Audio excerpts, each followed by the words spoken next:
Hi everyone, welcome to TN tutors. This is वन शर्मा। तो आज हम करने वाले हैं क्लास 10th का बेहतरीन सा चैप्टर जो है human I and the colourful world.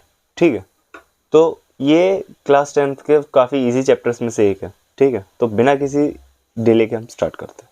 ठीक है, तो फर्स्ट ऑफ ऑल हम अपने ह्यूमन आई के बारे में पढ़ेंगे और उसके बाद जो हमारी लाइट है उसके बारे में पढ़ेंगे। ठीक है, तो फर्स्ट जो है हमारा ह्यूमन आई का स्ट्रक्चर कुछ इस टाइप का होता है। ठीक है, हमें केवल इतना पोर्शन ही दिखता है, लेकिन ये पूरा का पूरा जो है, अगर आपने कभी देखा हो, अपना बायोलॉजी वाले बच्चे ज़्यादातर देख सकते हैं। ठीक है, तो ये उसका पूरा का पूरा स्ट्रक्चर होता है। ठीक है, अब हम बात करते हैं इसके अंदर क्या क्या फंक्शंस हैं। ठीक है, फर्स्ट है आपका यहाँ पे, अगर आप टॉप बिल्कुल कवरिंग देखोगे तो आपकी कॉर्निया की। ठीक है, तो कॉर्निया क्या होता है, आपका सबसे फर्स्ट लेयर होता है। जैसे कोई भी लाइट हमारी आईज में आ रही होती है तो सबसे पहले उसे किसे टैकल करना पड़ेगा, आपके कॉर्निया को। ठीक है, उसके बाद आता है आपका आइरिस। तो आइरिस क्या है, वो भी आपका एक तरीके से लाइट के उससे ही है कि लाइट वो मेंटेन करके रखता है कि कितनी लाइट आनी चाहिए पीपल तक और कितनी नहीं। ठीक है, तो एक तरीके से आप कह सकते हो ये आपका एज अ सेफ गार्ड है पीपल का। ठीक है, तो जो पीपल है हमारा, ये आपने कभी देखा होगा कि कभी हरकतें आपने जब जैसे करी होंगी ना आंखों में लाइट मारने की, तो क्या होता है, आप वो ब्लैक डॉट है वो सिकुड़ से जाता है ना। वो जो ब्लैक डॉट है वही आपका पीपल होता है। तो जब वो मेंटेन करके रखता है कि मेरी आईज में ज़्यादा लाइट ना पड़े, जिससे कि हमारी आईज जो है डैमेज हो सकती है, तो इसी को प्रिवेंट करने के लिए ये जो है आपका श्रिंक होने लगता है पीपल। ठीक है, और अगर हम नेक्स्ट अगर बात करें कि कॉर्निया और हमारा जो आइरिस है, इन दोनों के बीच में एक आपका प्रेजेंट होता है, वो है एक्वस ह्यूमर। ठीक है, एक्वस ह्यूमर क्या होता है, सिंपली वो एक तरीके से आपका फ्लूइड लाइक स्ट्रक्चर होता है। ठीक है, एक तरीके से फ्लूइड होता है जो यहाँ पे दोनों में प्रेजेंट होता है, जिससे ये आपकी जो प्रेशर है उसको झेल लेता है। ठीक है, और डिस्टर्बेंस नहीं होती इससे। ठीक है, अगर हम नेक्स्ट बात करें तो आता है हमारा लेंस की, क्रिस्टलाइन लेंस जो होता है। अगर हम बात करें, अपने लेंस तो देखे होंगे वो काफ़ी टाइप के। ठीक है, तो हमारी जो आईज है उसके अंदर है एक टिश्यू मेड लेंस। ठीक है, मतलब वो आपका थोड़ा सा जेली लाइक स्ट्रक्चर आपको दिखेगा अगर आप उसे टच करोगे तो जो आपको वो जेली लाइक लेंस है वो कौन सा है, आपका कॉन्वेक्स लेंस। ये चीज़ हमेशा ध्यान रखना कि आपकी आईज में जो है वो कॉन्वेक्स लेंस होता है, ना कि concave lens. Sir, convex lens होता है तो रियल और इन्वर्टेड इन्वर्टेड इमेज बनती है। मैंने कहा बिल्कुल। अब रियल और इन्वर्टेड में सर, रियल तो हमें पता है बन रही है, लेकिन इन्वर्टेड तो उल्टा हो गया, लेकिन हमें तो सब सीधे दिखते हैं। हाँ, तो जब हमारी लेंस से लाइट पास हो रही है तो उसके बाद वो किसके पास इमेज बनाती है, हमारे रेटिना, ये जो स्क्रीन है ना पीछे, इस रेटिना पे वो जो है हमारी इमेज बनती है। ठीक है, अब यहाँ पे अगर हम बात करें तो इस पोर्शन पे जैसी तुम्हारी इमेज बन रही है, ठीक है, वो कैसी बनेगी, अपोजिट। लेकिन हमें दिखती कैसे है, हमें दिखती है एक रियल इमेज और उसके साथ साथ इरेक्ट इमेज भी दिखती है। ठीक है, इरेक्ट मतलब हमें सीधी इमेज भी दिखती है। उसका रीज़न होता है कि ये जो आपकी इंफॉर्मेशन है इस इमेज की, उसको सिग्नल्स के फॉर्म में कौन लेता है, ऑप्टिकल नर्व। ठीक है, ऑप्टिकल नर्व जैसी इन सिग्नल्स को लेगा और ब्रेन तक पहुंचाएगा, तो ब्रेन क्या करता है, उस इमेज को सीधा करके वापस से भेज देता है। ठीक है, अब ये काम इतना फास्ट होता है कि आप खुद देखो, आप रियल लाइफ में कहीं भी देखते हो तो आपको रियल और इरेक्ट इमेज दिखती है। लेकिन ये चीज़ ध्यान रखना, दिखती कैसी है, रियल और इरेक्ट, लेकिन बनती कैसे है, बनती आपकी हमेशा है रियल एंड इन्वर्टेड इमेज। वो आपका ब्रेन है जो आपको हेल्प करता है कि हाँ, इमेज को सीधा करके दिखाना होता है। ठीक है, अगर ये फंक्शन नहीं होता तो हमें पूरी दुनिया ही उल्टी दिखती। ठीक है, नेक्स्ट अगर हम बात करें आपके सिलेरी मसल्स की, तो सिलेरी मसल्स ज़्यादा कुछ नहीं होते हैं आपके, ये आप देख रहे होंगे ना, ये दोनों साइड में ऐसे कुछ पकड़ के रखा है लेंस को किसी ने, है ना। तो ये क्या करते हैं, आपकी जो फोकल लेंथ होती है, ऑफ कोर्स लेंस है तो फोकल लेंथ तो होनी चाहिए, होगी। तो यहाँ पे फोकल लेंथ का, यहाँ पे अगर हम बात करें कि फोकल लेंथ बिगड़ रही है, हमें ज़्यादा करनी है, कम करनी है, आपने देखा होगा ना कि जैसे कोई बहुत, आप कह सकते हो काफ़ी छोटी चीज़ है, तो उसको आप जब देखते हो तो आप अपनी आइज़ को काफ़ी दबा देते हो, कॉन्ट्रैक्ट कर लेते हो, है ना। तो वो क्यों, वो आप अपनी आइज़ को नहीं करते हो, वो आप करते हो किसको, अपनी सिलेरी मसल्स को। ठीक है। तो सिलेरी मसल्स जैसी कॉन्ट्रैक्ट होती हैं वो आपकी जो फोकल लेंथ है उसको छोटा कर देती है। मैंने क्या कहा, जो आपकी सिलेरी मसल्स हैं वो फोकल लेंथ को क्या कर देती हैं, छोटा। ठीक है। जैसी आप अपनी सिलेरी मसल्स को रिलैक्स देते हो, ठीक है, जैसे उनको नॉर्मल रखते हो, तो आपकी फोकल लेंथ क्या कर जाती है, इंक्रीज कर जाती है। ठीक है। एक बार फिर से बता देता हूँ, अगर सिलेरी मसल्स आपकी कॉन्ट्रैक्ट कर रही हैं तो क्या होगा, फोकल लेंथ आपकी जो है बढ़ जाएगी। लेकिन अगर आपकी जो मसल्स हैं वो रिलैक्स कर रही हैं तो क्या होगा, फोकल लेंथ बढ़ जाएगी। ठीक है। कॉन्ट्रैक्ट में कम और रिलैक्स होने पे बढ़ जाएगी। बस सिंपल सी चीज़ है। और हाँ, अगर हम बात करें अपने बिल्कुल परफेक्ट व्यू की, तो हमारी जो फोकल लेंथ होती है नॉर्मली, तो वो होती है हमारी 25 सेंटीमीटर। ठीक है। 25 सेंटीमीटर में कोई भी ऑब्जेक्ट होगा तो हम उसे बिल्कुल क्लियर वे में देख सकते हैं। ठीक है। हाँ, ऐसी बात नहीं है कि हम बिल्कुल, अगर बात करें नियर ऑब्जेक्ट्स की, तो नियर ऑब्जेक्ट्स में आप 25 सेंटीमीटर तक ही जो है क्लियर देख सकते हो। उसके बाद जैसे जैसे आप पास लाओगे देख तो सकते हो, बट वो थोड़ा ब्लरीनेस आने लग जाएगी। ठीक है। और अगर हम बात करें डिस्टेंट ऑब्जेक्ट्स की, मतलब जो फार ऑब्जेक्ट्स है ना, जैसे कोई भी हो, तो हम वो होता है हमारा इन्फिनिटी। क्या सर, हम दूसरे देश में होंगे तब भी हम देख सकते हैं एक दूसरे को? नहीं, दिमाग खराब मत करो। तुम्हें एक चीज पता है, लाइट। लाइट जब आंखों में गिरेगी तभी तो हम देख सकते हैं किसी चीज को। तो अगर सामने वाला इंसान जो है उसके पास इतनी लाइट ही नहीं है कि उसके पास इतनी लाइट नहीं है जो हमारी आंखों तक पहुंच सके, तो क्या वो इंसान हमें दिखाई देगा? बिल्कुल नहीं देगा। अगर हम बात करें इन्फिनिटी की, तो इन्फिनिटी इस वजह से बोला गया है क्योंकि आपके मून है, सन है, इनकी डिस्टेंस देखो ना कितनी बड़ी है, लेकिन उनके पास सोर्स है, उनके पास लाइट है। तो वो लाइट हमारी आइज पे जब पड़ती है तब हम उनको देख सकते हैं। ठीक है। तो यहाँ पे अगर हम बात करें विट्रस ह्यूमर की अब, तो विट्रस ह्यूमर जो है वो आपका रेटिना और आपका जो लेंस है उन दोनों के बीच में ये प्रेजेंट होता है। ये भी आपका एक फ्लूइड लाइक स्ट्रक्चर ही होता है जो आपके लेंस और रेटिना इन दोनों को स्टेबल रखता है। ठीक है। जिससे कि आपकी इमेज जो है खराब ना बने। ठीक है। आई होप आप सभी को ये चीज़ क्लियर हो गई होगी।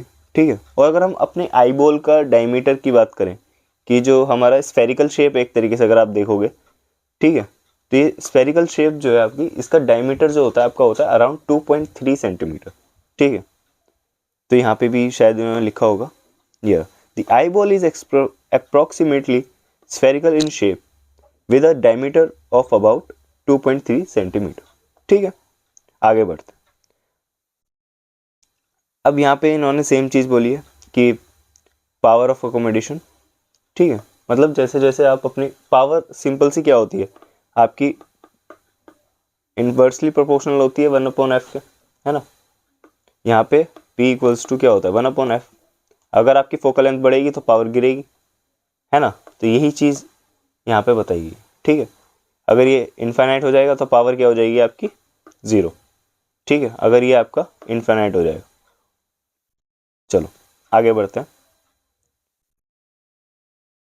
अब बात आती है हमारे डिफेक्ट्स की। ठीक है। अब डिफेक्ट्स और करेक्शन आपने देखो, अभी आप मेरे को भी देख सकते हैं कि मैंने अपने स्पेक्सेस लगा रखे हैं। तो स्पेक्स में क्या होता है, कुछ डिफेक्ट्स होते हैं। ठीक है। अगर हम बात करें अपने आई की, तो क्या होता है, हमारे पास 3 टाइप के डिफेक्ट्स होते हैं। फर्स्ट होता है आपका मायोपिया, सेकंड होता है आपका हाइपरमेट्रोपिया, और थर्ड होता है आपका प्रेस बायोपिया। ठीक है। तो इन तीनों के बारे में हम अभी पढ़ते हैं। ठीक है। मायोपिया क्या होता है आपका, इसमें जो आपके ऑब्जेक्ट्स हैं, जैसे आपके दूर के जो ऑब्जेक्ट्स हैं उनको हमें देखने में दिक्कत होती है। देखने में दिक्कत इन सेंस, हमें वो चीज़ या तो ब्लर दिखती है या फिर बहुत ही धुंधली, बहुत ही ज़्यादा जो है हमें दिखना बंद हो जाता है एक तरीके से फार ऑब्जेक्ट्स के लिए। ठीक है। तो यहाँ पर अगर हम उसकी आई के डायग्राम की बात करें, ठीक है, आई के डायग्राम कैसे, ये आपका नॉर्मल है।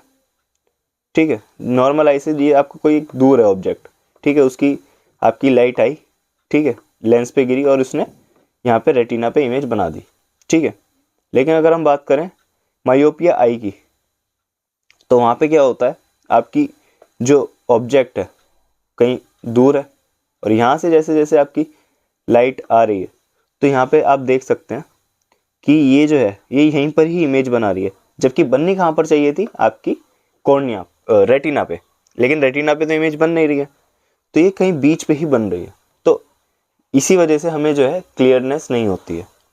अब इसका सॉल्यूशन क्या है, इसके अगर हम करेक्शन की बात करें तो है आपका एक कॉनकेव लेंस। ठीक है, कॉनकेव लेंस क्या करेगा, जैसे आपकी सीधी सीधी सीधी आई तो ये क्या करेगा, ना थोड़ा सा डाइवर्ट कर देगा। ठीक है, रेड लाइट से दिखा देते हैं, ये थोड़ा सा जो है डाइवर्ट सा कर देगा इनको। ठीक है, सीधी आ रही है तो सीधी जो है थोड़ा सा ना मोड़ देगा ऊपर की तरफ, तो यहाँ से जैसे जैसे आएंगी तो यहाँ से क्या होगा, इनको थोड़ा सा ज़्यादा टाइम लेंगे जिससे ये अपनी जो इमेज है वो रेटिना पे बना सके। ठीक है, तो ये चीज़ ध्यान रखना, मायोपिया जो आपका डिसीज़ है, ठीक है, मायोपिया जो है उस केस में आप कौन सा लेंस यूज़ करेंगे, कॉनकेव लेंस। ठीक है, अब यहाँ पे अगर हम बात करें हाइपरमेट्रोपिया की, तो मायोपिया के ऑलमोस्ट अपोजिट ही है कि यहाँ पे आपको जो नियर बाय आपकी जो होती है ना ऑब्जेक्ट्स, उनको देखने में दिक्कत होती है। दूर के तो आप बिल्कुल आराम से हाँ बढ़िया दिखा है, लेकिन जो पास के ऑब्जेक्ट्स होते हैं ना उनमें काफ़ी दिक्कत होती है। पास में अगर हम बात करें तो नॉर्मल हमारा इस टाइप का है, ठीक है, लेकिन अगर हम बात करें पास के ऑब्जेक्ट्स, पास के ऑब्जेक्ट्स में यहाँ पर देखो एक ऑब्जेक्ट है, यहाँ से लाइट आ रही है ना, लेकिन इमेज देखो कहाँ बन रही है, ये अगर आप देखो तो रेटिना के भी पीछे जा रही है। ठीक है, तो यहाँ पर अगर पॉइंट ही मीट नहीं कर रहे हैं, लाइट्स ही मीट नहीं कर रही हैं, तो इमेज फॉर्म नहीं होगी। ठीक है, और अगर बहुत रेयर ही होता है कि बहुत ज़्यादा ब्लरी दिखता है, ज़्यादातर तो दिखता नहीं है, पास की चीज़ें बहुत रेयर ही होती है। यहाँ पर जो है आपके फिर रेटिना के पीछे इमेज बनती है। ठीक है, अब रेटिना के पीछे बन रही है इमेज, तो रेटिना ढंग से नहीं बना पा रहा है, जहाँ जिस पॉइंट पे बननी चाहिए थी यहाँ पे नहीं बन रही है, उसकी जगह कहाँ बन रही है, आपके इस पोजीशन पे। ठीक है, तो इसी गैप को जो है हमें कम करना होता है, तो उसके लिए हम कौन सा लेंस यूज़ करते हैं, उसके लिए हम करते हैं कॉन्वेक्स लेंस। ठीक है, तो यहाँ पे कॉन्वेक्स लेंस जो है आपका हम यूज़ करते हैं, तो यहाँ पे अब देखो जैसी कॉन्वेक्स लेंस हमने करा तो उसने क्या करा, यहाँ पे लाइट आई तो यहाँ से उसने थोड़ा सा बेंड कर दिया ज़्यादा। ठीक है, पहले से थोड़ा सा ज़्यादा बेंड करने से यहाँ पे रेटिना पे हमारी इमेज जो है फॉर्म कर रही है।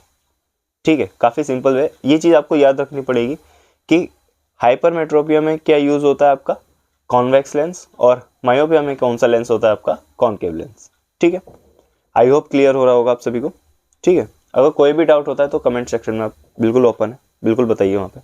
ठीक है, अब बात करते हैं हम प्रेसबायोपिया की। तो प्रेसबायोपिया एक तरीके से अगर मैं बताऊँ, आपने कभी अपने ग्रैंड पेरेंट्स को देखा होगा तो उनके जो लेंस होते हैं थोड़ा सा नीचे की तरफ कर्व होता है उनके। ठीक है, नीचे वाला लेंस अलग होता है और ऊपर वाला अलग होता है ना। तो ये क्या रीज़न है कि इसमें आपके दोनों ही आईज जो है, मतलब फार ऑब्जेक्ट्स और नियर ऑब्जेक्ट्स दोनों में ही आपको दिखने में दिक्कत आती है। ठीक है, अब ये केवल यही नहीं कि आपके जो ओल्डर हैं उन्हीं को होती है, कुछ केसेस में जो है बच्चों को भी हो जाती है। ठीक है, बच्चे इन सेंस मतलब तुम्हारे को नहीं, हाँ फ़ोन चलाओगे तो ऑफकोर्स हो जाएगा तुम्हें, लेकिन जो आपके अराउंड 30 to 40 ईयर्स के जो होते हैं ना आजकल, जनरली उनमें भी हो जाती हैं चीज़ें। तो प्रेस बायो पे आपका जो है इसमें दोनों ही चीज़ों में दिक्कत आती है। अब ये इसका रीज़न क्या क्या हो सकता है, आपकी एक तो एजिंग है, ऑफकोर्स एजिंग की वजह से जो है हो सकता है।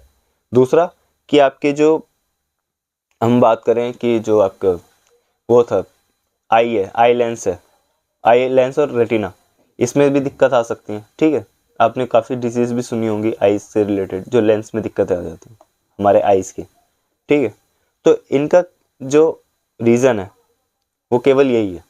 अब उसके आपको अगर बात करें हम कि सॉल्यूशन क्या है, तो सॉल्यूशन सिंपल सा है कि आपको कॉन्वेक्स और आपको कॉनकेव दोनों ही यूज़ करने पड़ेंगे। ठीक है, एक ही लेंस में आजकल बन जाते हैं ऐसे आसानी से। ठीक है, तो ये तो रहे हमारे डिफेक्ट्स की बात। ठीक है, ये जनरली अगर हम बिल्कुल जर्नल वे में अगर बात करें तो जनरली आपके जो हैं ये ओल्डर जो जने होते हैं ना, बिल्कुल ख़त्म होने वाले, तो उनके बारे में ही जो है यूज़ होता है, उनकी केस में यूज़ होता है। ठीक है, अब नेक्स्ट अगर हम बात करें आपके, एक अच्छा सा टॉपिक है ये वैसे आपका। ठीक है, ये आपका आई डोनेशन का। ठीक है, तो आई डोनेशन अगर हम बात करें तो इसमें कुछ चीज़ें हैं जो आपको पता होनी चाहिए कि अगर कोई भी अगर आई डोनेट कर रहा है अपनी, तो उसके लिए आपको, जैसे कोई डेथ हो जाती है किसी की, तो आपकी जो टीम आती है डोनेशन वाली लेने के लिए, तो उसको अराउंड 4 to 5 आवर्स का टाइम मिलता है कि इतने टाइम के अंदर ही अगर डेथ हुई है तो हम आइस निकाल सकते हैं, उसके बाद हम आइस नहीं निकाल सकते। ये उसका रीज़न होता है क्योंकि वो उस टाइम तक वो भी डेड हो जाती है आइस जो, ठीक है, वो सारे फंक्शंस जो हैं उसके वो बंद हो जाते हैं काम करने। और अगर हम बात करें कि आपका जो आई है वो कितना टाइम लगता होगा उसे एक्चुअली में निकालने में, तो उसको अराउंड 10 to 15 मिनट्स जो है उसे लगते हैं, ठीक है, आई को निकालने में। काफ़ी सिंपल प्रोसीजर है, कोई ज़्यादा हार्ड नहीं है और कॉम्प्लेक्स नहीं है। बट यह है कि इस चीज़ को लोग अजीब सा समझते हैं, बल्कि अगर हम एक्चुअल वे में बात करें तो एक पर्सन की जो एक पेयर की आई है, ठीक है, तो एक पेयर ऑफ आई जो है आपके 4 कॉर्नियल ब्लाइंड पीपल्स को ट्रीट कर सकता है, ठीक है, मतलब जिसको कॉर्निया से रिलेटेड डिसीज है, तो ऐसे 4 जनों को एक पर्सन की आइज जो है ठीक कर सकती है, ठीक है। अब मैं ये नहीं कह रहा कि जाके अभी दान कराओ, अभी पढ़ लो पहले, ठीक है। ये आपके एजिंग से रिलेटेड होती हैं चीज़ें कि अगर आपको है कि I want to donate my organs और आइज, तो ये बस ये उसी चीज़ के लिए आपकी एक नॉर्मल इन्फो, ये चीज़ आपको पता होनी चाहिए। हाँ, 2 चीज़ों का ध्यान रखना, आपको कोई भी कम्युनिकेबल डिसीज़ जो है वो नहीं होनी चाहिए। पहली चीज़ तो ये कि आपको कोई भी कम्युनिकेबल डिसीज़ नहीं होनी चाहिए। दूसरा, अगर कोई है तो डिसीज़ है तो आपको उस पर पहले डॉक्टर की रिकमेंडेशन लेनी पड़ेगी, ठीक है। इससे क्या होता है कि वो इन्फेक्शन आपके जिसके पास भी वो डोनेट होके जा रही हैं चीज़ें, तो उसके पास भी वो इन्फेक्शन फैलने का डर रहता है, ठीक है। तो इसी वजह से जो है ये कुछ प्रिकॉशंस भी रखनी होती है वहाँ पे, ठीक है। अब नेक्स्ट हम बात करते हैं रिफ्रैक्शन ऑफ लाइट, ठीक है। रिफ्रैक्शन हमने लाइट चैप्टर में पढ़ा था कि आपकी कैसे जो है लाइट रिफ्रैक्ट करती है, मतलब एक मीडियम से दूसरे मीडियम में वो जाती है, ठीक है। लेकिन अगर हम बात करें यहाँ पे कैसे रिफ्लेक्ट कर रही है, तो यहाँ पे हम एक प्रिज्म लेते हैं, ठीक है। आपने अपने स्कूलों में प्रिज्म तो देखा ही होगा। तो वहाँ पे जैसे यहाँ पे आप लाइट जा रही है, तो ये लाइट आप देख सकते हो कैसे बेंड कर रही है, ठीक है। और बेंड करने के बाद वो किस तरीके से जा रही है, इसे जाना कैसे चाहिए था अगर मीडियम नहीं होता, तो ये इस तरीके से जो है आपकी लाइट चली जाती, ठीक है। लेकिन जा कैसे रही है ये आपकी बेंड होके एक अलग डायरेक्शन में, ठीक है। तो यही चीज जो है आपकी शो करते हैं कि रिफ्रैक्ट कर रही है, उसके साथ साथ लाइट को क्या कर रही है, ये बेंड कर रही है, ठीक है। ये आपका रिफ्रैक्टिव इंडेक्स, हम सब चीज कवर कर चुके हैं ये चीज, ठीक है। अब यहाँ पे कुछ चीजों का आपको ध्यान देना होगा, ठीक है। जैसे ये नॉर्मल है, नॉर्मल हमेशा आपके जो भी आप जिस पे भी आपके मीडियम है, एक मीडियम और यहाँ पे एक मीडियम है और यहाँ दूसरा मीडियम, तो ये आपका जो एक बीच की पोर्शन है, ये चाहे ऐसे हो कैसे भी हो, इसका नॉर्मल आपको लेना पड़ेगा, ठीक है। अगर मैं इसको स्ट्रेट रखूंगा तो इसका नॉर्मल इस टाइप से होगा, थोड़ा स्लैंट कर दूंगा तो इसका इस टाइप से नॉर्मल हो जाए, ठीक है। जैसे आप यहाँ देख सकते हैं, यहाँ पे आपका जो नॉर्मल है थोड़ा सा ये आपका बेंड हो रहा है, तो यहाँ पे इन्होंने नॉर्मल इस टाइप से जो है बना रखा है, ठीक है। तो नॉर्मल के थ्रू ही जो है आप लाइट पास होएगी, और नॉर्मल और आपकी इंसिडेंट लाइन जो है, इंसिडेंट रे जो है, उसी के बीच का जो एंगल होता है उसको हम क्या कहते हैं, incident angle, angle of incidence, ठीक है। ये दोनों चीजें कहते हैं, ठीक है। नेक्स्ट, अब वो चली गई दूसरे मीडियम में, ठीक है। अब दूसरे मीडियम में जाएगी तो वो रिफ्रैक्ट करिए, तो एंगल ऑफ रिफ्रैक्शन बनेगा किसके बीच में, जो आपकी रिफ्रैक्टेड रे है और जो आपका नॉर्मल है, उन दोनों के बीच की जो एंगल होगा उसको क्या कहेंगे हम, रिफ्रैक्टिव, आपका एंगल ऑफ रिफ्रैक्शन, ठीक है। अब ये एंगल सेम है तो ये एंगल भी तो सेम ही होगा क्योंकि नॉर्मल तो एक ही है ना। तो यहाँ पे ये एंगल सेम होगा, ठीक है। और ये क्या है आपका एंगल ऑफ इमरजेंस, इमरजेंस मतलब जो ये आपकी लाइट जो है जहां से जा रही है, ठीक है, ये एंगल जो है आपका एंगल ऑफ इमरजेंस, ठीक है। अब अगर हम बात करें इन दोनों एंगल्स की, ये मैं आपको हाईलाइट करके थोड़ा जूम करके दिखाया, तो ये एंगल डी दे रखा है और ये आपका ये वाला एंगल, ये दोनों एंगल क्या है, ये आपका है एंगल ऑफ डेविएशन। कितने एंगल से ये जो है डेविएट कर रहा है, ठीक है। जाना कैसे चाहिए था और जा कैसे रहा है, दोनों में आपको समझना होगा, ठीक है। ये आता है आपका एंगल ऑफ डेविएशन, कितने एंगल से ये डेविएट करके जा रहा है, ठीक है। तो ये आपको एग्जाम में पूछा जा सकता है ये क्वेश्चन, ठीक है, कि कैसे लाइट रिफ्रैक्ट करती है, और हो सकता है कुछ कंपोनेंट्स भी आपसे जो है पूछ ले, ठीक है। तो अब हमने रिफ्रैक्शन पढ़ लिया और अब हम पढ़ेंगे आगे डिस्पर्जन ऑफ लाइट, और डिस्पर्जन किसका, वाइट लाइट का, ठीक है।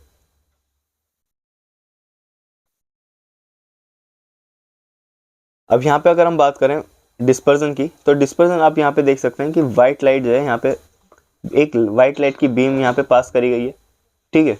और यहाँ से जैसे ही ये प्रिज्म के अंदर जा रही है तो ये एक बैंड ऑफ 7 कलर्स बना रही है, ठीक है। ये आपको एक रेनबो यहाँ पर अभी नहीं बनेगा, अभी बाद में अभी उसको बनाएंगे, ठीक है। तो यहाँ पे एक आपको 7 बैंड ऑफ 7 कलर्स मिल रहा है, और यही जो कलर्स हैं आपके एंड में निकल रहे हैं, ठीक है। यहाँ पे देख सकते हैं यहाँ तक आपकी लाइट्स जो है पहुँच गई, ठीक है। लाइट पहुँचने के बाद क्या होता है, यहाँ पे लाइट पहुँचने के बाद क्या हो रहा है, ये जो है इतना हिस्सा आपका जो है टूट रहा है एक तरीके से। जो वाइट लाइट है वो 7 कलर्स में टूट रही है, और उसके बाद खुद देखो यहाँ पे सबसे ज़्यादा बैंड कौन सी लाइट कर रही है। यहाँ एनसीईआरटी ने थोड़ी सी अपनी कलाकारी दिखाई है, रेड कलर को पिंक से दिखा दिया, आई डोंट नो व्हाई, ठीक है। तो ये जो है आपका रेड कलर है बच्चों, ठीक है, कंफ्यूज मत होना, ये रेड है ये जो कलर है, और ये है आपका वॉयलेट कलर, ठीक है। तो अब यहाँ पे देखो कि वॉयलेट कलर जो है काफ़ी ज़्यादा बैंड कर रहा है, और सबसे लीस्ट बैंड कौन कर रहा है, आपका रेड कलर। अब अगर हम बात करें किसी भी मीडियम से चेंज हो रही है, मतलब ये केवल हम प्रिज्म ही नहीं ले रहे, अब रियल लाइफ पे बात करते हैं। रियल लाइफ में जैसे अभी दिल्ली की बात करें तो दिल्ली में काफ़ी ज़्यादा फॉग चल रहा है ना, फॉग पोल्यूशन है ना, तो डस्ट पार्टिकल्स तो है ही ना। तो इन डस्ट पार्टिकल्स को सबसे ज़्यादा कौन सी लाइट जो है बैंड हो जाएगी उससे, सीधी सी चीज़ है, वो है आपकी वॉयलेट, ठीक है। वॉयलेट जो कलर है आपका वो इजीली बैंड हो जाएगा उन पार्टिकल्स की वजह से। बट सबसे लीस्ट बैंड कौन सा करेगा, सबसे लीस्ट करेगा आपका रेड कलर। तो आपने देखा होगा कि जो रेड ट्रैफिक लाइट्स होती हैं उसमें भी रेड कलर होता है स्टॉप के लिए, क्योंकि दूर से इंसान जो है रेड कलर को देख के स्टॉप कर सकता है कि हाँ यार आगे रेड लाइट है, कर देते हैं। इंडिया में तो खैर नहीं करता कोई, आई गेस सभी को पता है उसका रीज़न क्यों है, जल्दी आजकल सभी को है, ठीक है। लेकिन बाकी जो है जगहों पे भी ज़्यादातर रेड का ही यूज़ करा जाता है, ठीक है। तो ये चीज़ आपको आई होप क्लियर हो गई होगी, ठीक है। अब यहाँ से आपका आता है कि हमारे न्यूटन भाई साहब का कुछ उन्होंने झोल झाल करा था। क्या झोल करा था उन्होंने सोचा कि अगर लाइट टूट रही है 7 कलर्स में, तो क्या वही 7 कलर्स वापस से वाइट लाइट बन सकती है। तो ये उनकी जो क्यूरियोसिटी थी वही इन्होंने बुक में डाल दी, ठीक है। अब यहाँ पे वाइट लाइट आपकी आई, 7 कलर्स में टूट गई। अब 7 कलर्स के बाद क्या होता है, जो आपके न्यूटन जी हैं वो दूसरा प्रिज्म लगा देते हैं इधर की तरफ। यहाँ पे आप देख सकते हो एक अपोजिट करके एक दूसरा प्रिज्म लगा दिया उन्होंने, और प्रिज्म से जैसी वो सारी लाइट्स आपकी जो पास कर रही हैं, जैसी सारी लाइट वापस से गई, वो आपको एंड में कौन सी लाइट दे रही है, वापस से एक वाइट लाइट, ठीक है। अब यही जो है आपका एक आपका है डबल स्प्लिट एक्सपेरिमेंट है आपका, ठीक है, splitting of light, double prism experiment है। इसको आप न्यूटन के नाम से भी जानोगे, ठीक है। अगर एग्जाम में पूछेगा तो आप सिंपल से यही चीज़ बताना कि उसने क्या बताया, रिकॉम्बिनेशन ऑफ आपकी वाइट लाइट, ठीक है, रिकॉम्बिनेशन ऑफ वाइट लाइट, ठीक है। एंड आई गेस यहाँ पे सब चीज़ क्लियर हो गई होंगी। हाँ, आपको 2 चीज़ें बतानी थी। ये जो आपकी बैंड ऑफ 7 कलर्स हैं, ये है आपका वेब क्योर, ठीक है, VIP वेब क्योर, ठीक है। मतलब violet, indigo, blue, green, yellow, orange और एंड में आता है रेड, ठीक है। अब यहाँ पे अगर हम बात करें सबसे ज़्यादा वेवलेंथ किसकी होगी, मैक्सिमम अगर हम बात करें वेवलेंथ की, मैक्सिमम किस में होगी आपकी, वो है आपका रेड, ठीक है, रेड की जो वेवलेंथ होगी सबसे ज़्यादा होगी क्योंकि वो स्कैटर भी सबसे कम करती है एज कम्पेयर टू अदर्स। ठीक है, अगर हम इनमें भी सबकी बात करें तो यहाँ पे जो आपका ब्लू है, अब यहाँ पे कान खोल के मैं वेब आपके वॉलेट को नहीं कह रहा हूँ, यहाँ पे मैं ब्लू कह रहा हूँ। ठीक है, ये जो ब्लू कलर है ये इसका जो आपका वेवलेंथ होता है, तो ये क्या होता है आपका मिनिमम होता है, सबसे ज़्यादा मैक्सिमम वेवलेंथ। ठीक है, और यहाँ पे इसकी सबसे मिनिमम वेवलेंथ होती है। ठीक है, अब इस ब्लू की ही क्यों सबसे मिनिमम वेवलेंथ होती है, उसका आप देख सकते हो कि आसमान अब देखा है ना, तो ब्लू कलर का होता है। ऐसे तो है नहीं रंग बिरंगे, कल हरा था आज लाल हो गया, ऐसा तो नहीं होता ना, हमेशा ब्लू ही रहता है उसका। उसका रीज़न यही है कि उसकी जो वेवलेंथ है वो सबसे कम है।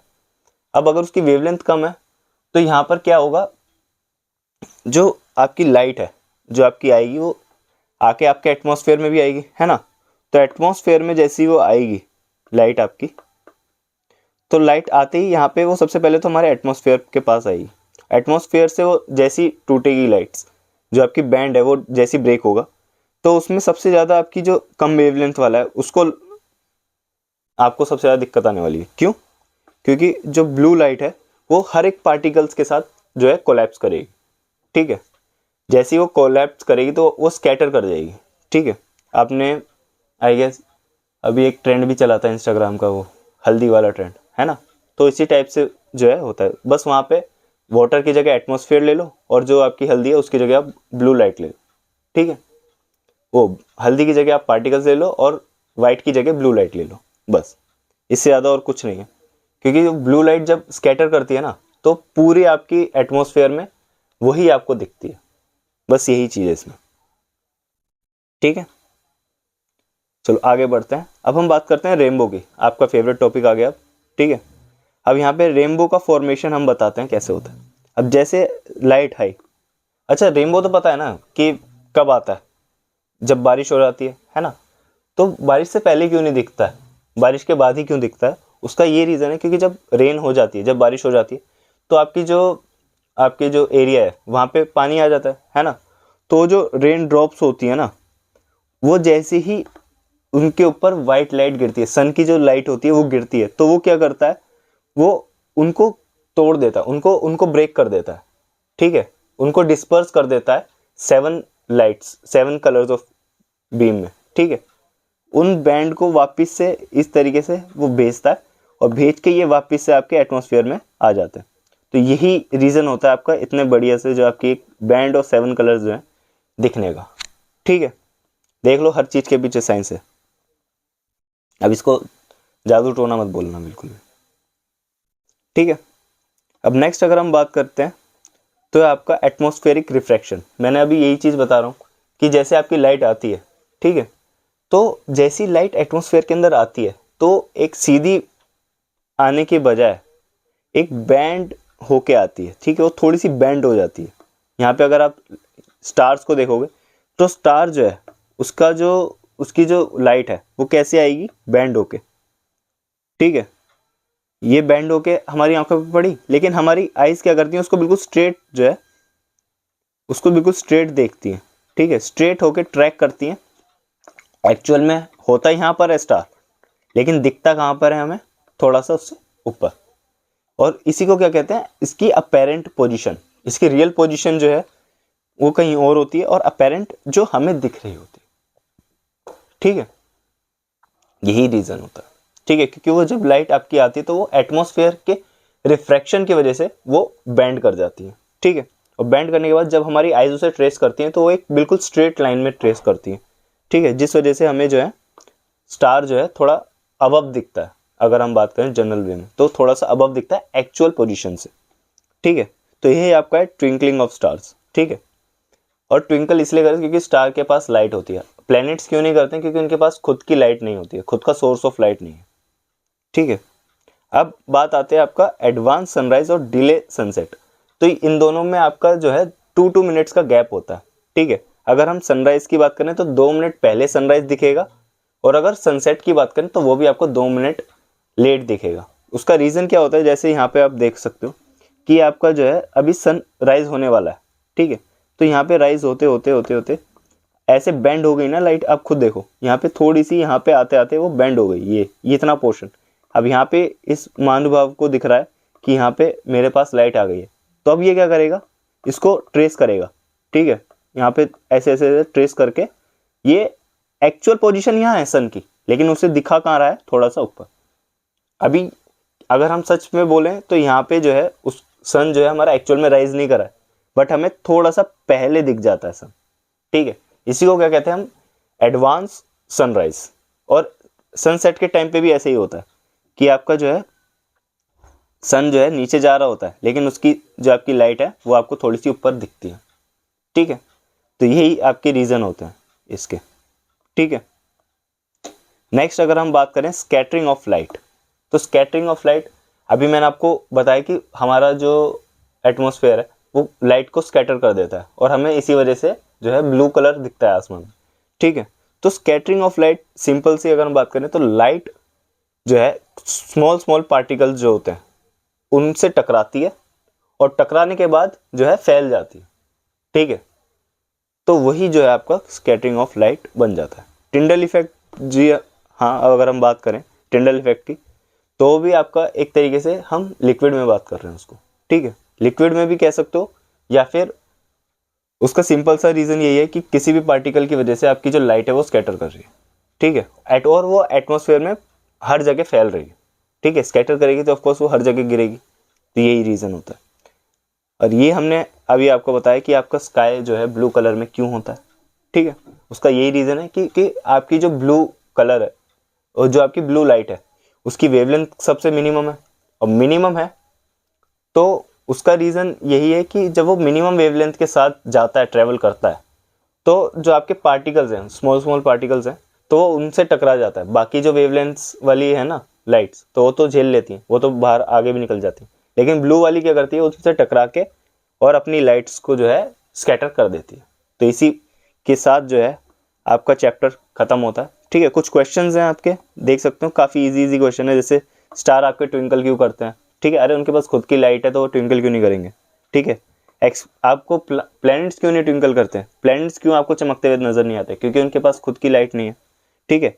हाँ, एक अच्छा क्वेश्चन जो है आपसे पूछा जा सकता है कि एस्ट्रोनॉट्स को आपको स्पेस में जो है, स्पेस में आपको बिल्कुल भी ब्लैक कलर दिखता है ना, लेकिन हम अगर अपने अर्थ की बात करें तो अर्थ पे ब्लू दिखता है। उसका रीज़न है क्योंकि स्पेस में आपको कोई भी एटमॉस्फेयर नहीं है, तो एटमॉस्फेयर नहीं है तो आपकी लाइट स्कैटर ही नहीं करेगी। जब स्कैटर ही नहीं करेगी तो आपको कोई भी कलर नहीं दिखेगा, ठीक है। यही रीज़न है। उसके अलावा कुछ आपके इजी MCQs हैं, ठीक है, तो आप इन्हें कर लेना, और अगर कोई भी डाउट होगा तो आप हमें कमेंट सेक्शन में बिल्कुल बताएं। तो इसी के साथ जो आपका चैप्टर है ये फिनिश हो चुका है। तो अब मिलते हैं हम आपसे ऐसी बिल्कुल नेक्स्ट बिल्कुल लेटेस्ट वाली वन शॉट में। तब तक के लिए बाय बाय।